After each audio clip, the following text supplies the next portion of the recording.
আমাদের জমির উপর দিয়ে রাস্তা করছিল সোনারুল শেখ, কামাল উদ্দিনের দুই ছেলে।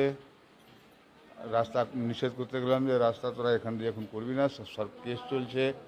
কেস চলছিল, ইনজাংশন আছে, মেজবাবু নিষেধ করেছে, তার সত্ত্বে তোরা রাস্তা কেন করতে দিয়েছিস? দিয়ে বেধড়ক কোদলের বাঁট দিয়ে এখানে পা হাত ভেঙে দিয়েছে, এই মাথায় চোট, পায়ে চোট। এই এখন কানাপুকুর হসপিটালে দেখালাম, লালবাগ রেফার করলো। থানায় অভিযোগ ফোনে করা হয়েছে, এখন যাবে অভিযোগ করতে। পুলিশ যায়নি।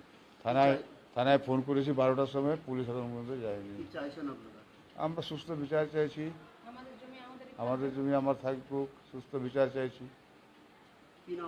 বিজয় কুমার চৌধুরী, বাড়ি গোবিন্দটোলা, মৌজা কুঠিরামপুরের জমিটা, কুঠিরামপুর মৌজা, পশ্চিম রামপুর মৌজা। জমি দখল করতে এসছে ওরা। এই যে কামাল শেখ, কামালের দুই ছেলে, ওর বাবা, কামালের বাবা সোনারুল শেখ। আমি তো সবারই নাম জানি না, আমি বাড়ির বউ, যজনকে চিনি তজনের নাম বললাম। হ্যাঁ, ইট ছুঁড়ে মেরেছে। তারপরে কুদলের দামাটও ছিল, কুদলের দামাটের বাড়ি মেরেছে। অনেক কেউ আমাদের বাড়ি মেয়ে ছিল, ওপর হাত তুলেছে, জোর করে ধরে টানছিল, তার জন্য ব্যাটা ছেলেরাও ধরতে গেছে। আমাদের বাড়ির ব্যাটা ছেলেদেরকে অনেকজনকেই মেরেছে, খাম হয়ে গেছে সবাই। তৃণমূলের দল, মাফিয়া ওরা। হ্যাঁ, ওরাও তৃণমূল করে, আমরাও তৃণমূল করি, অথচ ওরা চাইছে যে জোর করে দখল করব, হিন্দুদেরকে তাড়াবার বুদ্ধি এটা। কল্পনা চৌধুরী।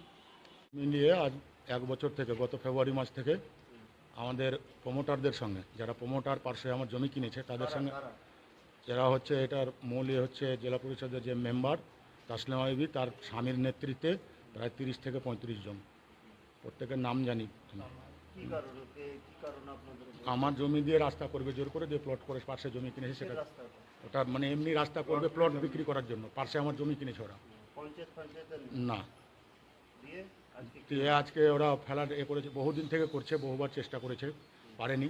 আমি এর মধ্যে আমাকে মেজবাবু থানায় ডেকেছিলেন, গিয়েছিলাম, ওরাকে ডেকেছিলাম, কাগজ দেখলো, দিয়ে আমি কোর্টের ইনজাংশন অর্ডার দেখালাম, দিয়ে মেজবাবু বলে দিয়েছিল তোমরা কেস না মেটার আগে যাবে না। তার মধ্যে একদিনকে আমি বিধায়ক সাহেবের সঙ্গে ওদের সঙ্গে বসেছিলাম।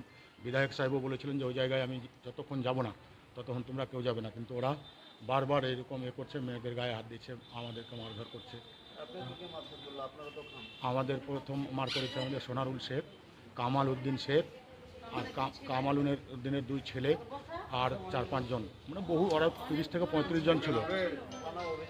থানা অভিযোগ আমি করব, থানাতে জানিয়েছি না, আমরা তো এখানে ট্রিটমেন্ট করে তো আমাদের তখন রেফার করলো, আমি তো লালবাগ যাবো, এবার অভিযোগটা আমরা করব। থানাকে প্রথম ফোন করেছি, সকাল থেকেই থানা গাড়ি পাঠায়নি। আমি এসডিপিও সাহেবকে এখনই ফোন করলাম, ফোন করার পরে গাড়ি ব্যবস্থা গেল। এখনও আবার ওরা আমার বাড়িতে করছে। সেই জায়গাটার নাম হচ্ছে পশ্চিম রামপুর, হ্যাঁ, কুঠিরামপুর অঞ্চল, পশ্চিম রামপুর মৌজা। আমার নাম দিলীপ কুমার চৌধুরী। আমাদের পৈতৃক সম্পত্তি 70 বছর ধরে আমরা ভোগ দখল করে আসছি, আর এই অত্যাচার, 70 বছর ধরে দাদুর জমি, আমাদের কাগজ কলম সব আছে, জোর করে ওরা রাস্তা করবে, করে পার্শ্বে জমি কিনেছে, তাই প্লট করে বিক্রি করবে।